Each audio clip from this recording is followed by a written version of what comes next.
হরে কৃষ্ণ, রাধে রাধে। সকলকে জানাই স্বাগত। আশা করি তোমরা খুব ভালো আছো, আর আমি গোবিন্দর কৃপায় অনেক অনেক ভালো আছি। তো আজ হচ্ছে স্নান যাত্রার দিন। গোপুদের কীভাবে স্নান করালাম আর মাধবকে কী করে ধুতি পরালাম সেগুলোই কিন্তু এই ভিডিওটার মধ্যে থাকবে। তো সকাল সকাল গিয়েছিলাম আমি বাজারে। তো ওখান থেকে আমি অনেক ধরনের ফুল এনেছিলাম, মালা এনেছিলাম। আর বাবা আজকে মিষ্টি কিনে দিয়েছিল, আর আনারস আর হচ্ছে তরমুজ কিনে দিয়েছিল। আরও অনেক ফল ছিল, আর কিছু ফল বাড়িতে ছিল, সেগুলো সব কিছু আজকে ভোগের মধ্যে দেব। সব ভিডিওর মধ্যে থাকবে, তোমরা দেখো। তোমরা কতটা কি মানো জানি না, কিন্তু ভগবানের সেবাতে না আলাদাই একটা আনন্দ থাকে। যতক্ষণ না তুমি নিজে থেকে সব জিনিসটা করছো ততক্ষণ কিন্তু এই জিনিসটা বুঝতে পারবে না। তো যখন আমি গোপুদের হচ্ছে স্নান করাই, ভোগ সাজিয়ে দিই, সুন্দর করে সাজাই, তখন দেখতে না আলাদাই সুন্দর লাগে। আর এই যে গপুকে দিয়েছিলাম চকলেট, আর এখানে আমার বোনও আছে, ওকে দিচ্ছ, দেখো কেমন রিয়াকশানটা।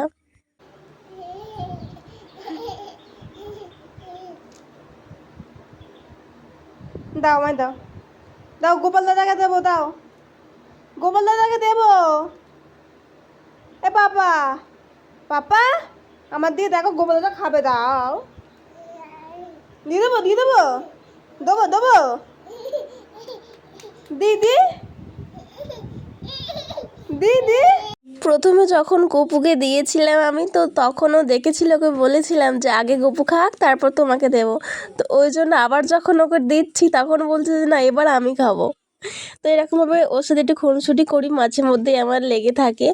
আর আজকে মাধবের জন্য এই কালারের হচ্ছে বেগুনি কালারের, বেগুনিও ঠিক না, পিঙ্কও ঠিক না, এটা কী কালার আমি ঠিক নামটা ঠিক জানি না। তো এই কালারের হচ্ছে আজকে ড্রেস পরাবো। কীরকমভাবে কী পরাবো আমি আগে থেকে কিছু ভেবে রাখি না, যখন পরাই ঠিক ও ওর মতো করে নিজেকে রেডি করে নেয়। আমি এটাই বলি যে তুমি তোমার মতো করে রেডি করিয়ে নিও। আর মাধবের সাজটা পুরো লাস্টে তোমাদেরকে দেখাবো, ওকে না অসাধারণ লাগছিল, এত সুন্দর লাগছিল যে কি বলবো। আর মাধবকে রেডি করতে অনেকটা সময় লাগে, কারণ যেহেতু ধুতি পরাতে হয়, পাগড়ি বাঁধতে হয়, তারপরে ম্যাচিং করে জুয়েলারি থাকে, তারপরে সব কিছু থাকে। তো রেডি করতে মানে ম্যাচিং করে করতে করতে না অনেকটা সময় লাগে। আর ধুতি পরাতে আবার বেশিক্ষণ সময় লাগে না, কিন্তু পাগড়িটা বাঁধতে আমার অনেকটা সময় লাগে, কারণ ও না ঠিক মতো আমি হয় না, এক সাইডে ঠিক হলে তো এক সাইডটা কেটে যায়। আর সত্যি কথা বলতে আমার গোপুরা কিন্তু একদমই দুষ্টুমি করে না, যেরকমভাবে যেমন সাজায় ওকে ও হচ্ছে ঠিক সেরকমভাবেই সাজে, কিন্তু মাধবকে ওকে ওর মতো করে সাজাতে হয়। তো দেখো এখানে আমি করছিলাম, আমার মাও ছিল, অনেক হেল্প করছিল, কারণ একার দ্বারা না পুরো মন্দিরটা পুজো করে রেডি করা সব জিনিসটা সম্ভব হয় না, একদমই হয় না। তো এখানে মাধবপুরের ধুতি পরানোর পর আমি গিয়েছিলাম হচ্ছে গোপুদের স্নান করাতে। আর জলের মধ্যে আজকে চন্দন গুঁড়ো ছিল, তারপর অগরু ছিল, রোজ ওয়াটার ছিল, আরও অনেক কিছু মিশিয়েছিল।